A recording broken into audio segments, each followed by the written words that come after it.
الله أكبر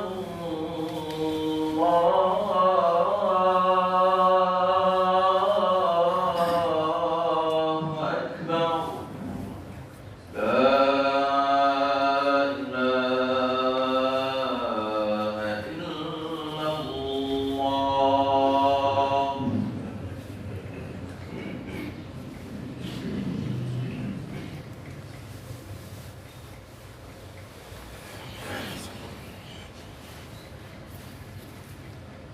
الحمد لله ثم الحمد لله. الحمد لله الذي هدانا لهذا وما كنا لنهتدي لولا أن هدانا الله. الحمد لله رب العالمين والعاقبة للمتقين ولا عدوان إلا على الظالمين. يا ربنا لك الحمد كما ينبغي لجلال وجهك وعظيم سلطانك. سبحانك لا نحصي ثناء عليك أنت كما أثنيت على نفسك. وأشهد أن لا إله إلا الله. يا رب يا عالم الأسرار علم اليقين، يا كاشف الضر عن البائسين، يا مجيب دعاء المضطرين، لجأنا إليك يا ربنا فلا تردنا خائبين. وأشهد أن سيدنا وحبيبنا وهادينا ومرشدنا محمدا رسول الله وصفيه وخليله ومجتباه، نبي الرحمة الهادي إلى صراط مستقيم. اللهم صل وسلم وبارك على هذا النبي الكريم صاحب الخلق العظيم الذي أرسلته رحمة للعالمين. وارض اللهم عن آل بيته الطيبين الطاهرين، وعن أصحابه الغر الميامين، وعن تابعيهم وتابعي تابعيهم بإحسان إلى يوم الدين. معاشر الإخوة المؤمنين، أوصيكم وإياي بتقوى الله العظيم، وأحثكم على طاعته وأنهاكم عن مخالفة أمره، وأحذركم عاقبة عصيانه، وأستفتح بالذي هو خير، وأحمد الله لي ولكم على كل خير. أيها الإخوة المؤمنون، لكل مرحلة من مراحل العمر والزمان مسؤوليات ومهام، ونحن نعيش في هذه الأيام مرحلة عصيبة في حياة الأمة على مستوى الأمة كلها، وعلى مستوى الشعب السوري خاصة. فما هو الواجب علينا تجاه هذه المهمة؟ ما هي المهمات الموكلة على عاتقنا التي يجب أن نقوم بها حتى نكون قد أدينا ما علينا أمام الله سبحانه وتعالى؟ لا شك أن الجميع منكم يتابع عبر قنوات الفضاء، عبر القنوات الإعلامية ووسائل التواصل الاجتماعي ما الذي يحاك حول قضية الشعب السوري خاصة. وإن أغبى الأغبياء هو ذلك الذي يعيش منفصلا عن واقعه، فلا يمكن لك أن تعيش أحداثا وتراها أمامك ثم تعيش بخيالك بعيدا عن هذه الأحداث. إن أول ما يجب علينا أيها الإخوة هو ما سأذكره بعد هذا التفصيل الذي سأقوم بشرح بعضه، مع أنه مشروح وموجود أمامكم. إن الإخلاص لهذا النظام المجرم الفاشي السفاح، إن الإخلاص من قبل مؤيديه إخلاص منقطع النظير. فلا تجد دولة تتبنى ما يقوم به الأسد إلا وهي مخلصة تمام الإخلاص له، ولو أدى ذلك إلى ما أدى إليه. فتجد في وقت الحكومة المنبثقة من فروع الأمن السورية التي تسمى الحكومة اللبنانية، وما هي إلا بضع عناصر يتحكمون بالدولة وتديرهم المخابرات السورية، تجدهم يجبرون المئات والآلاف على العودة إلى النظام المجرم لكي يسلموهم للنظام. وماذا سيكون؟ ماذا سيكون عند النظام؟ القضية معروفة عند الجميع، إما القتل وإما الاعتقال. هذا هو الذي سيفعله النظام عندما يصل أولئك الذين لجأوا، يظنون أنهم لجأوا إلى أخوانهم من اللبنانيين، وفي الحقيقة أن هؤلاء هم أعدى الأعداء. لكن الغريب في ذلك مدى الإخلاص الذي تقدمه هذه الحكومة للنظام المجرم. ثم ماذا؟ ليس النظام اللبناني هو الذي يسارع إلى هذا، وإنما أيها الإخوة هذه هي مقدمة ستتبعها خطوات يقوم بها الآن وزراء الخارجية العرب لإعادة النظام المجرم إلى الجامعة العربية. ونحن نعلم أن الجامعة العربية هي حبر على ورق، لا قيمة لقراراتها إذا لم يكن هناك مصادقة على قراراتها من البيت الأبيض ومن الكنيسة الإسرائيلي. هذا معروف على مدى التاريخ. لكن مجرد عودة النظام إلى الجامعة العربية بعد أن كان أولئك الحكام يشتمون بشار الأسد علنا، هذه تعد من أكبر الخيانات للإسلام والمسلمين والعروبة في العصر الحالي. كان يخرج وزراء السعودية وحكام السعودية وعلماء السعودية يخرجون ويدعون على بشار علنا، يدعون على المنابر وفي المحافل، ولكن الألسنة الآن قطعت. لماذا لا نسمع صوتكم؟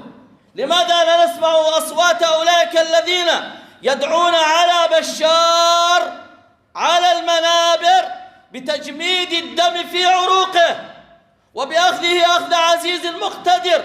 ما الذي دهاكم أيها العلماء؟ لماذا صمتم؟ أتظنون أن عندنا حسونا واحدا؟ حسون هذا خاص ببشار، لكن لكل ملك ولكل قائد عربي حساسين يسولون له ما يفعل من الإجرام. ولو أن أي قائد اليوم أو ملك أو أمير في الدول العربية فعل ما فعله بشار، ستجد من الذين نعتقد فيهم اليوم أنهم من أهل العلم وأنهم من أهل الصلاح، وإذا بهم يقفون في صف الظالم. فقد كان الحسون في الثمانينات، ويذكر ذلك من كان يستمع إلى أشرطته، كان له صوت ودوي، وكان الناس من معرة النعمان ومن ريف المعرة يذهبون في يوم الجمعة إلى خطبته في حلب، لكنه ربي في رواق المخابرات لكي يكون عكازا يتعكز به النظام لفترة كالمحرمة التي ينظف بها ثم يلقى في مزبلة التاريخ، لا هو ربح دنياه ولا ربح آخرته. واليوم لا نجد صوتا لما يحدث للشعب السوري. إعادة العلاقات مع النظام المجرم هي بمثابة الحكم بالإعدام على الشعب السوري. هذا بعض ما يحدث أيها الإخوة، وهذا تعلمونه، وقد أوجع قلوبنا هذا الكلام. ما الواجب علينا نحن الشعب السوري؟ ما هي مهمتنا؟ إن أول مهمة تجب علينا أن نقول كما قال ربنا سبحانه وتعالى في وصف أولئك الناس الذين توكلوا على الله فقالوا حسبنا الله ونعم الوكيل. الذين قال لهم الناس إن الناس قد جمعوا لكم فاخشوهم فزادهم إيمانا وقالوا حسبنا الله ونعم الوكيل. الاعتماد على الله، التوكل على الله. ثم ماذا؟ من أوجب الواجبات اليوم أن نكون صفا واحدا في الوقت الذي يصلي فيه الرئيس الإيراني في جامع بني أمية وعلنا ويسب الشيخين والسيدة عائشة في قنوته. تجد اليوم أبناء البلدة الواحدة متناحرين في المحرر متقاتلين. على ماذا تتقاتلون؟ على ماذا تتناحرون؟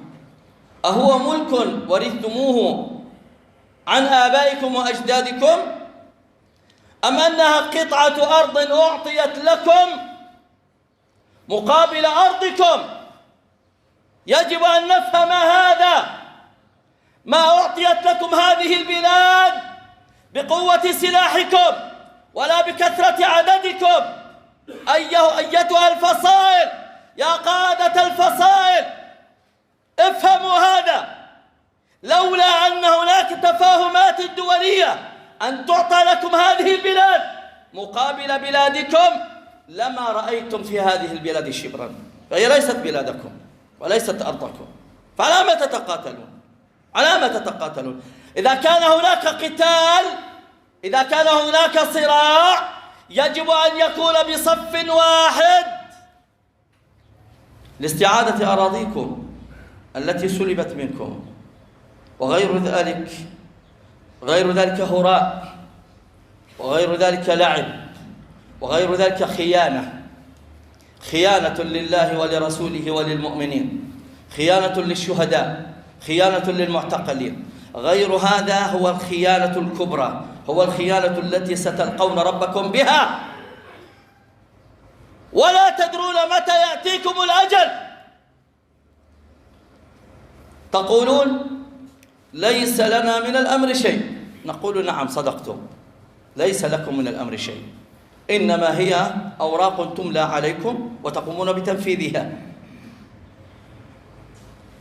إن قام الشعب كله ووقفتم وقفة الرجال يا قادة الفصائل، إن وقفتم موقف الرجال والشعب من ورائكم، والله لن تقف دولة ضدكم، والله سيسعون ويركضون ويهرولون لنيل رضاكم. لكن عندما ينظرون كل فصيل بقرية، وإذا حدث شجار بين عنصرين من الفصيلين يقوم الفصيل كله بالهجوم على الفصيل كله، وحواجز وأمنيات، ونحن في قطعة من الأرض وبلادنا هناك مسلوبة. إن بقينا على هذه الحال أيها الإخوة لن يتوقف النظام عند الحدود التي رسمت له الآن. اليوم الدول العربية تسعى لإرضاء النظام. أنا على يقين أن أولئك الوزراء الذين كانوا يشتمون بشار ويصفونه بأنه رجل أحمق ورجل أخرق، لا شك أنهم اعتذروا إليه سرا أو علنا، يعتذرون إليه، نعم، وهو سيقبل اعتذارهم. عندما وصل إلى الحافة وإلى الهاوية الآن يلقى إليه حبل النجاة من قبل الدول العربية ومن قبل بعض الدول التي تعد نفسها إسلامية. الواجب علينا نزع ما بيننا من الشحناء والبغضاء وإعادة الصف الواحد والقتال تحت هدف واحد، تحت راية واحدة. قال الصحابة فيما بينهم يتحدثون: لو أننا نعلم أحب الأعمال إلى الله لقدمناها. ما هي أحب الأعمال إلى الله؟ فأنزل الله سبحانه وتعالى قوله: يا أيها الذين آمنوا لم تقولون ما لا تفعلون كبر مقتا عند الله أن تقولوا ما لا تفعلون إن الله يحب الذين يقاتلون في سبيله صفا كأنهم بنيان مرصوص. فليكن القتال في سبيل الله، فليكن القتال من أجل إعادة أراضينا المسلوبة، فليكن القتال ثأرا لدماء شهدائنا، فليكن القتال من أجل إخراج معتقلين من سجون المجرمين. أما غير ذلك تجيش الجيوش ويحشد العناصر إلى قتال ليس لهم فيه ناقة ولا جمل، فهذه خيانة أيها الإخوة. اللهم اشهد أني قد بلغت، اللهم اشهد أني قد بلغت. يجب علينا نحن كشعب، يجب علينا أن ندعو الله في الليل والنهار. ولا أدري في الجمعة الماضية تأخرت قليلا وتعمدت أن آتي بعد نهاية الأذان. السبب في ذلك حتى لا يفوت كثيرا من الإخوة الذين يأتون إلى الصلاة بعد صعود الإمام المنبر، حتى لا تفوتهم صلاة الجمعة، حتى لا يفوتهم أجر الجمعة. لا أدري إذا كنا نتأخر عن صلاة الجمعة هذا التأخر وهي بمثابة نصف ساعة فقط، نأتي بعد صعود الإمام المنبر، ليس لنا أجر الجمعة، سقط علينا الفرض ولكن ليس لنا أجرها. إذا كنا كذلك أيها الإخوة والله حالنا لا يسر الصديق. والله أيها الإخوة علينا أن نعتمد على الله سبحانه وتعالى. قالوا حسبنا الله ونعم الوكيل. أن ندعو الله سبحانه وتعالى في الليل والنهار، وأن ندعو الله سبحانه وتعالى بأن يهيئ لهذه الأمة على مستوى الأمة كلها وعلى مستوى الشعب السوري من يقودها إلى شاطئ الأمان، ومن يقودها إلى العمل بكتاب الله وسنة رسوله صلى الله عليه وسلم.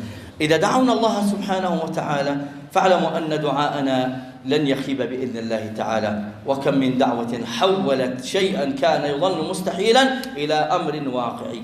أسأل الله سبحانه وتعالى أن يجعلنا وإياكم من المعتصمين بحبله ومن المتوكلين عليه، إنه ولي ذلك والقادر عليه. وصلى الله على سيدنا محمد وعلى آله وصحبه وسلم. أقول قولي هذا وأستغفر الله لي ولكم، فيا فوز المستغفرين. أستغفر الله.